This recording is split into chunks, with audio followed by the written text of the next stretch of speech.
¿Será que es misión imposible conquistar lo que Dios nos ha dado? Nosotros somos esa generación que está cosechando lo que otros sembraron. Somos esa generación que Dios ha levantado como cruzada cristiana, que estamos viendo los deseos de nuestros pioneros llegar a ser realidad. Hoy no somos una organización que recibe misioneros, sino que está enviando misioneros a pueblos no alcanzados. Estamos teniendo impacto, pero Dios es el que ha sido fiel y Él es el que nos ha traído de victoria en victoria hasta el día de hoy. Nosotros somos esa generación privilegiada que cosechará los frutos de lo que otros sembraron, pero seguirá sembrando para bendecir las naciones y las generaciones que nos seguirán. ¿Cuántos lo creen? Es este nuestro momento. Es el momento de conquistar lo que Dios nos ha dado. ¿Cuántos lo creen? Yo he estado bastante inquieto en mi corazón por lo que Dios iba a hacer en este tiempo. Cuando empezamos a buscar las personas que debían estar en medio de nosotros para desafiarnos, buscamos y buscamos, y Dios trajo a las personas que han ministrado en medio nuestro. ¿Y cuántos han sido bendecidos? ¿Cuántos han sido desafiados en su corazón? Ahora es nuestro turno. Ahora es nuestro tiempo de salir de acá empoderados, llenos del Espíritu Santo y hacer lo que a nosotros nos toca. Cuando el pueblo de Israel llegó al Mar Rojo y se enfrentó al Mar Rojo, su queja fue: Señor, ¿y ahora qué? Y Dios levanta su mano y abre el Mar Rojo y pasa al pueblo de Israel y cierra el Mar Rojo y sus enemigos quedan destruidos. Cuando el pueblo de Israel, después de 40 años de caminar en el desierto, llega al Jordán, el Jordán se detiene y el pueblo de Israel cruza por un lugar seco. Todos hemos tenido nuestro Jordán, ¿cierto? Pero yo creo que cruzar el Mar Rojo o cruzar el Jordán es lo más fácil, porque no depende de nosotros, depende 100% de Dios. Yo no soy capaz de detener un río por una palabra, una declaración mía y que ese río se detenga. Tengo que tomar años para construir un dique y poder controlar el flujo del agua. Yo no soy capaz de cruzar el Mar Rojo por mis propias fuerzas, porque necesito un milagro de parte de Dios. Y yo creo que todos hemos en algún momento de nuestra vida enfrentado un Jordán, enfrentado un Mar Rojo. Yo recuerdo cuando yo le dije a Patti, ¿te gustaría casarte conmigo? Y ella me dijo, sí, claro. Y después de unos días me dijo, Arturo, mira, yo quiero que tú sepas, nosotros, si nos vamos a casar, no podemos tener hijos. Yo no soy fértil. Y desde niño a mí me han gustado los chiquitos, me han gustado los niños, y para mí fue muy duro. Y ella me dijo, ¿todavía te quieres casar conmigo? Y yo le dije, ¿sabes qué? Yo te amo a ti. Y vamos a depender del Señor. Y ese se convirtió en nuestro Mar Rojo. Ese se convirtió en nuestro Jordán. Y empezamos a orar y empezaron a pasar los años. Como en el segundo año ya la gente nos empezaba a decir, ajá, ¿y qué? Después de 2 años nos fuimos al Medio Oriente, y en el Medio Oriente los hijos son señal de bendición. Y nosotros no teníamos hijos. Las señoras hablaban con mis amigos y le decían: dile a Arturo que yo tengo una hija fértil para que se case con ella. Porque en esa parte del mundo se pueden tener hasta 4 esposas. Y eran tan descaradas las mamás que venían y me decían: mira, acá está mi hija para que se case con usted. Y ese era nuestro Jordán. Y un día yo recuerdo unos hermanos con mucho amor vinieron y a Patricia la agarraron y se la llevaron y le dijeron: Patricia, a ver, ¿qué es lo que le pasa? Yo tengo un médico, ese a todas hace que el esposo las embarace. Mientras tanto el esposo hablaba conmigo y me decía: Arturo, el problema eres tú. Tengo el médico que te arregla. Y Pati y yo empezamos a sentir la presión de: ¿y qué pasó? ¿Y qué pasó? Y cada vez como que llegábamos a ese Jordán y decíamos: no lo puedo cruzar. No lo puedo cruzar. Y yo recuerdo que desde que nos casamos empezamos a pedirle a Dios: Señor, danos 2 hijos y que sean varones. Porque sabíamos que parte de nuestra vida iba a ser entre el mundo islámico y no queríamos el sufrimiento para una mujer en esa parte del mundo. Y habían pasado 4 años, llegamos un tiempo después a Colombia de vacaciones y habíamos tomado la decisión de hacer un tratamiento médico hasta cierto punto. Y llegamos a donde el médico, y el médico le aplicaba inyecciones a mi esposa. Mi pobre esposa parecía un colador de todas las inyecciones que le colocaron. Y como al mes nos dijo: lo siento mucho, el tratamiento no funciona.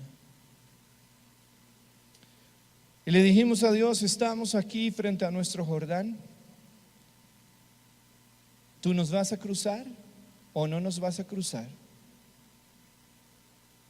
Guíanos, Señor. Si nos das hijos, bendito sea tu nombre. Si no nos das hijo, bendito sea tu nombre. Y recuerdo mucho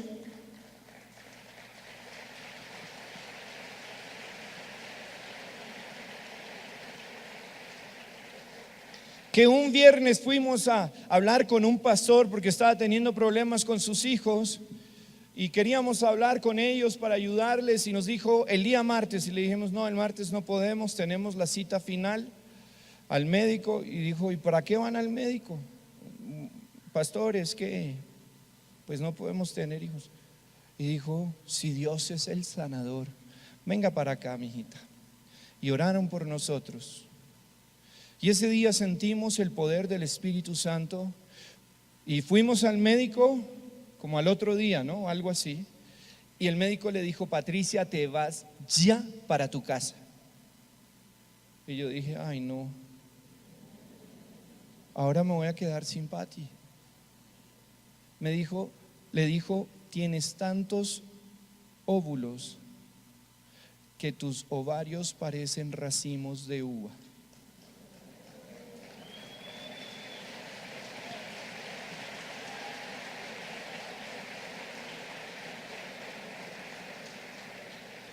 Si tú te doblas, te fracturas y te desangras. Fuimos a casa, al poco tiempo Pati queda en embarazo. Y era esa sensación cada vez que íbamos a la ecografía. Bueno, la primera ecografía, bueno, pasó el tiempo y yo recuerdo el día que nos tenían que decir si Pati estaba en embarazo. Yo no dormía. Por fin me quedé medio dormido en la madrugada y yo orando: Señor, dame la gracia y la sabiduría para ser el esposo de mi esposa, para amarla. Si no me das hijos, bendito sea tu nombre, pero ayúdame a seguirte amando, a no dudar de ti. Si me das hijos, después hablamos. Y yo recuerdo que entré como en un éxtasis y fue como una visión y estábamos ante el trono de Dios. Y recordé cuando decía en las escrituras que venían todos los hijos delante del Señor y se paraban allí. Y decían sus quejas, sus peticiones. Entonces estábamos ahí parados algunos y me dice uno, ya te toca. Y entonces yo paso ante el Señor, solo veía un trono blanco resplandeciente y una voz me decía, Arturo, tranquilo, tu esposa está en embarazo y son 2. Y de repente saca una mano gigantesca como de oro resplandeciente y empieza a caer una lluvia de gotas de oro. Y el Señor me dijo, y ellos son tesoros en mis manos. Yo no le dije nada a Pati. Yo dije, ¿qué tal me descache? Fuimos al examen, a los 15 días la ecografía. Y dice el médico, wow, Pati, estás embarazada, son 2 bebés. Y yo, yes. Y entonces dice el médico, pero no se hagan ilusiones. Muchas veces crecen y uno absorbe al otro o algo pasa y queda solo uno. Y yo me enojé y le dije, no, doctor, son 2 y van a vivir y van a nacer y se van a multiplicar porque ellos son hijos de Dios.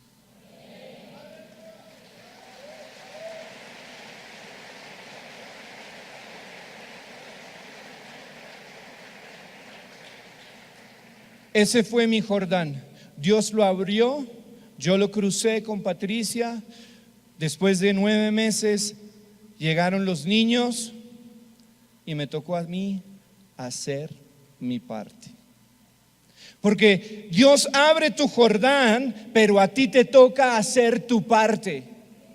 Cuando yo veo a un papá con ojeras y trasnochado y me dice es que la niña o el niño no me dejó dormir, yo le digo, fresco mijo, yo tuve 2, a mí también me tocó por partida doble, eso lo superas. Porque todos estamos llamados a conquistar la tierra que el Señor nos dio. El Señor va a pasarte el Jordán, el Señor va a pasarte el Mar Rojo, pero tú y yo tenemos que hacer lo que nos corresponde para que ese tierra sea conquistada y nosotros la poseamos. Tú y yo somos responsables de nuestra tarea. El Señor va con nosotros delante, por detrás como poderoso gigante y nos abre los ríos y nos abre el mar, pero tú y yo no nos podemos quedar sentaditos esperando que Él haga. Nosotros actuamos. Cuando Josué iba a cruzar el mar, cruzó el Mar Rojo, pasaron unas semanas, el campamento se organizó y Dios le habla a Josué y le dice, en aquel tiempo el Señor dijo a Josué, hazte cuchillos de pedernal y vuelve a circuncidar por segunda vez a los hijos de Israel. Y Josué se hizo cuchillos de pedernal y circuncidó a los hijos de Israel en el collado de Aralot. Esta es la razón por la que Josué los circuncidó. Todo el pueblo que salió de Egipto eran varones. Todos los hombres de guerra que eran varones murieron en el desierto por el camino después que salieron de Egipto. Porque todos los del pueblo que salieron fueron circuncidados, pero todo el pueblo que nació en el desierto por el camino después de salir de Egipto no había sido circuncidado. Esto no sucedió antes de que cruzaran el Jordán, esto sucedió después. Esta era la acción que el pueblo que poseería la tierra de Israel tenía que comenzar a hacer. Y en esta mañana el pastor Matos nos habló de lo que significa la circuncisión y nos habló de algunas cosas en nuestra familia, de lo que significa circuncidarse, y ahora voy a volverlo a tocar. Pero estando allí, Dios viene y le dice a Josué cómo tiene que entrar y conquistar esa ciudad de Jericó.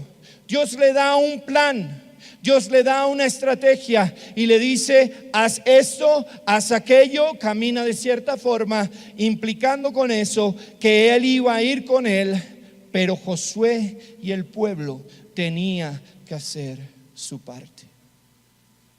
Antes de eso debían pasar por el dolor de la circuncisión.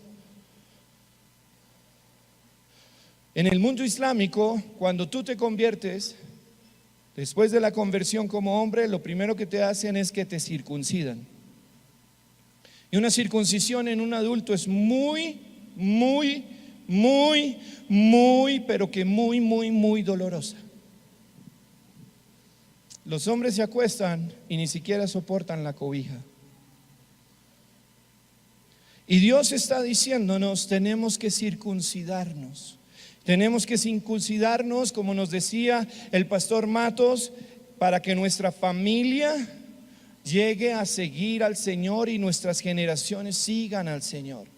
Pero yo también veo que el pastor Sorge nos decía ayer la santidad sexual, y tenemos que circuncidarnos allí. Pero hay otras cosas de las cuales tenemos que circuncidarnos. Y mi hermano, permítame hablarle de corazón a corazón. Estoy aquí para hablar, exhortar y edificar. Una de las principales cosas que nos aquejan es la envidia ministerial. Anhelamos ser como fulanito de tal, como el ministerio de aquel.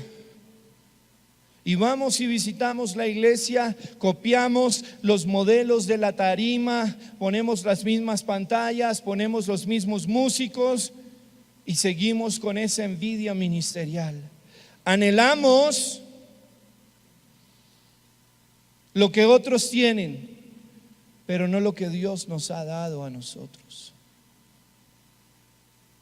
Por eso nunca conquistamos lo que Dios nos ha dado, porque no estamos viendo lo que nosotros tenemos para ofrecer a nuestras generaciones, sino lo que otros tienen. Y por eso la gente se está yendo a donde otros, porque nosotros no estamos haciendo lo que Dios nos ha ordenado. Tristemente tenemos que circuncidarnos de robarnos la gloria de Dios. Hoy promovemos más nuestro ministerio o nuestro templo o lo que hacemos que al Señor Jesucristo. A mí me llegan muchos mensajes y los firman fulanito de tal ministries o ministerio fulanito de tal. Y cuando uno habla con la persona, le ponen al secretario del secretario del secretario para que uno tenga como 10 y no pueda hablar con el ministro de Dios. Y esas personas predican y predican a sí mismo, pero no estamos predicando a Cristo. Tenemos que circuncidarnos del chisme, de la murmuración. Qué cosa tan dura caer en manos de los hermanos de la iglesia.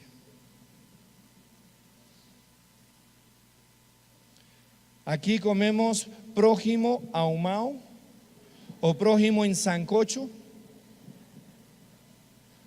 Mire cómo trajo los zapatos. Pasó a ministrar sin corbata. ¿Es que no sabe que la unción baja a través de la corbata?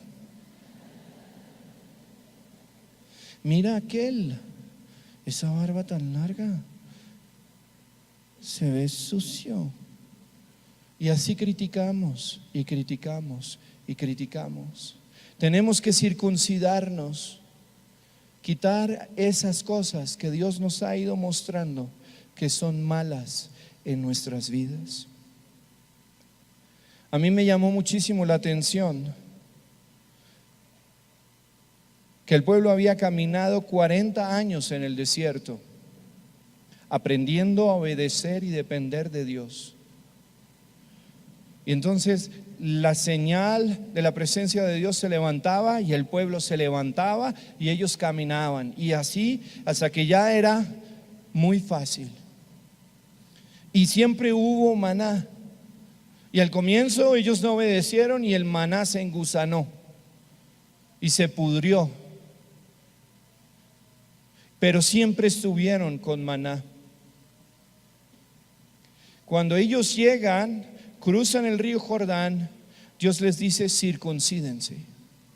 Esas mañas viejas que traes, no las quiero en la tierra prometida. Ellos se circuncidan y dice el versículo 9 del capítulo 5: luego el Señor le dijo a Josué: hoy he hecho que la vergüenza de la esclavitud en Egipto salga rodando como una piedra. ¿Está conmigo? ¿Está entendiendo? Cuando nosotros tomamos la decisión, como fuimos desafiados ayer, de caminar en santidad y nos consagramos al Señor y hacemos un voto de pacto para la santidad con el Señor, Él quita la vergüenza de la esclavitud que hemos tenido por años, que vamos al pecado. Muchos jóvenes vienen a mí y me dicen: Arturo, ayúdame, estoy luchando con la pornografía. Y hacemos procesos de sanidad, hacemos procesos de rendición de cuentas, y muchos me llaman y me dicen: ay, Arturo, ora por mí. Después me entero que caen y se suben a la tarima y ministran y vuelven y caen, y luego con sus novias hacen más de lo que deberían estar haciendo. Y lo principal con lo que ellos luchan es con esa vergüenza que tienen en su corazón. Pero dice el Señor que cuando nosotros decidimos y damos un paso radical con nuestras vidas, ¿el qué? Arranca esa vergüenza. Cuando esto sucedió, entonces Dios vino al encuentro de Josué, y me llamó mucho la atención que cuando ya estaban en esto, el maná cesó. En ese momento se acabó el maná. ¿Qué quería decir el Señor? Les estaba diciendo: ahora les toca a ustedes. Ahora les toca a ustedes. Es tiempo de que ustedes se levanten, planten, pero cosechen lo que ustedes no sembraron, y cosechen lo que ustedes no plantaron. Muchos dicen que Adán y Eva no tuvo que trabajar antes del pecado, que el trabajo era una maldición. Mi hermano, Adán tenía que ir a recoger el fruto que daba la tierra. Eso es trabajo.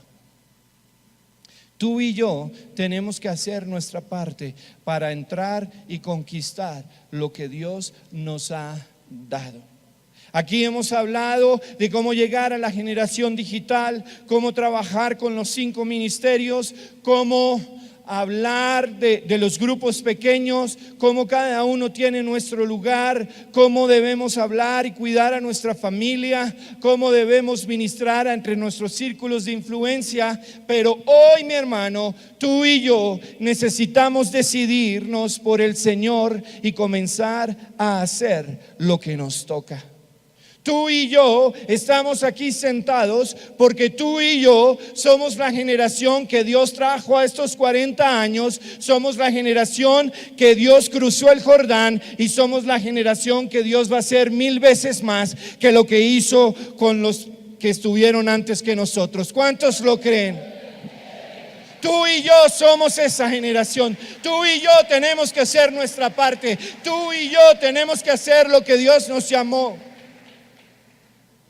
No nos podemos quedar sentados esperando. Tenemos que salir y conquistar. Josué se levantó un día y desesperado, yo creo, buscó al Señor, y el Señor vino a su encuentro y le dijo: esto es lo que vas a hacer. Vas a darle una vuelta a la ciudad. el arca va a ir delante de ti, y esto lo vas a hacer por 6 días, y el 7º día vas a darle 7 vueltas. Y Josué dijo: listo, yo le hago. El Señor ya nos ha dado una estrategia. A cada uno de nosotros Dios nos ha dado cosas que nos ha llamado a hacer, y nos ha dicho: te voy a llevar hasta este lugar. Es tiempo de que tú empieces a ejecutar el plan que Dios te está dando.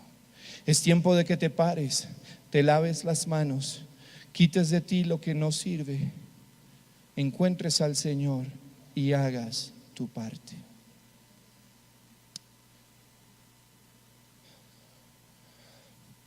Cuando llegué del Medio Oriente, estaba en la costa y se me acercó un pastor y me dijo: bueno, Arturo, ¿y ahora qué?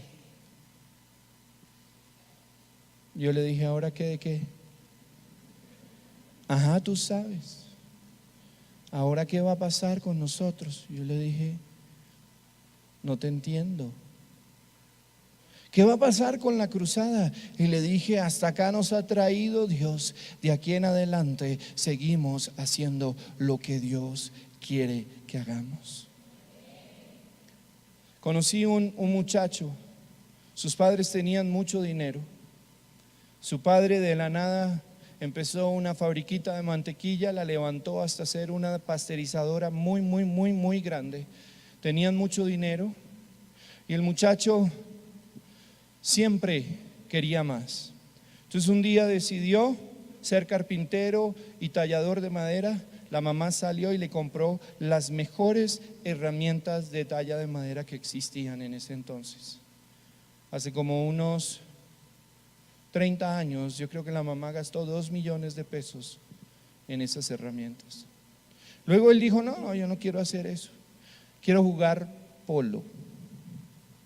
El papá compró caballos y le hizo un poco de entrenamientos, y después el niño se cansó, se quedó como con 40 caballos y no quiso seguir haciéndolo. Y yo un día hablé con él y le dije: oye, ¿qué es lo que te pasa? Es que mi papá no sabe nada. Ese es un burro. Él no sabe nada, no sabe hacer las cosas. Y yo dije: ¿será que es un burro? Y dije: bueno, yo lo conozco. Y dije: no puede ser. Si este muchacho escucha a su padre y el consejo sabio, seguro que va a lograr mucho más de lo que su papá hizo. Jóvenes de la generación digital, estamos llamados a aprender de la sabiduría de los que nacieron mucho antes que nosotros.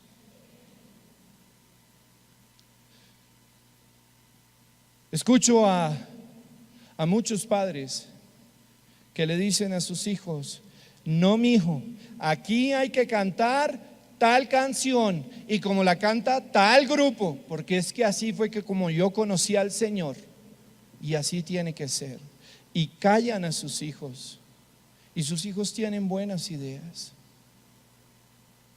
Padres, abuelos, personas que tienen más años que nosotros, les amamos, vamos a honrar su sabiduría, pero déjennos hacer lo que Dios nos ha llamado para ganar nuestra generación. Empodérennos, permítanos hacer lo que Dios ha puesto en nuestros corazones.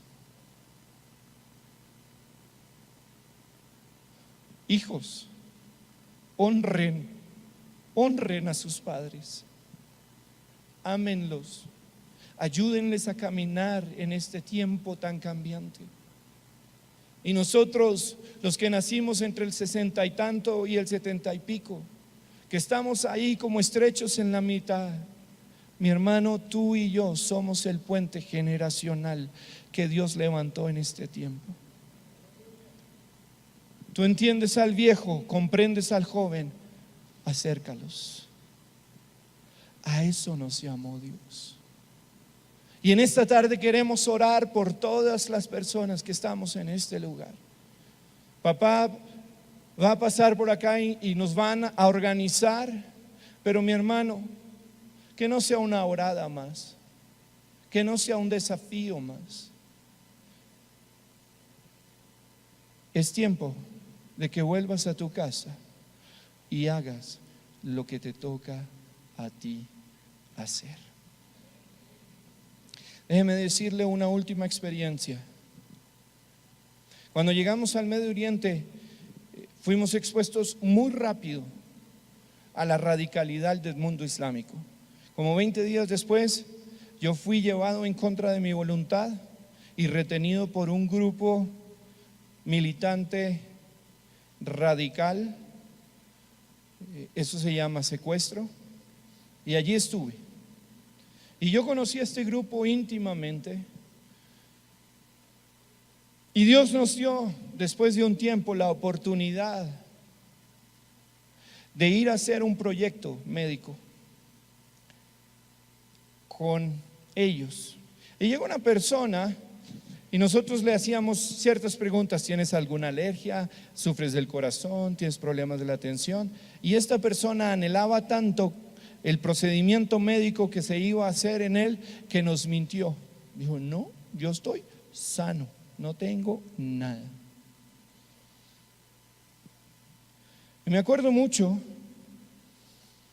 que me gritaron: ¡Arturo! Y yo oí un totazo, ¡plum! Y entré y había un muerto en el piso.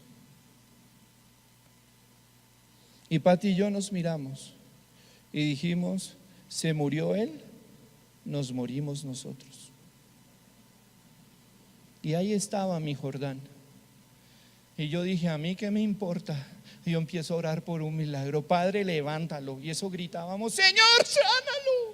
Y los musulmanes nos miraban y nosotros: en el nombre de Jesús, espíritu de muerte, te vas, te vas, te vas, te vas. En el nombre de Jesús, no te queremos. Muerte, te vas. Y el muerto se resucitó y nosotros cruzamos el Jordán y al otro día lo operamos y hoy está glorificando al Señor y es parte de la iglesia que el Señor ha levantado en esa parte de la tierra. Mi hermano, mi hermana, estás aquí porque el Señor te va a levantar, te va a ungir, te va a empoderar. Ve y haz lo tuyo. Ve y haz lo tuyo. Ve y conquista lo que el Señor te dio. Póngase en pie, mi hermano. Póngase en pie y empiece a adorar y alabar al Señor. Levante sus manos al cielo y empiece a decirle: Señor, soy tuyo. Padre, soy tuyo. Padre, soy tuyo. Mi vida es tuya. Gracias por traerme hasta acá. Gracias por pasarme a este Jordán. Gracias, Señor. Oh, Espíritu Santo, Espíritu Santo, muévete en este lugar.